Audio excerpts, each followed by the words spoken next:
Je pense qu'il y a pas mal de travail qui peut être fait dans l'aspect sur tout ce qui est en fait handicap, inclusion. Nous on le voit parce qu'on est vraiment sur le terrain, mais il y a très peu de choses. Hein. Il faut savoir, je crois qu'il y a 2 ou 3% des matchs qui ont de l'audiodescription, qui sont couverts par ça. Ouais.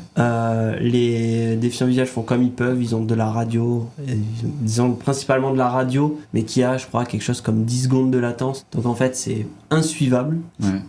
Et les solutions d'audiodescription fonctionnent, en tout cas certaines, relativement mal. Et donc j'ai l'impression que c'est un peu les oubliés de... Totalement. Ouais. Alors que finalement, il y a tellement de choses à faire. En fait, ce qui est bien, c'est qu'en partant de rien, il y a toujours beaucoup de choses qu'on peut faire.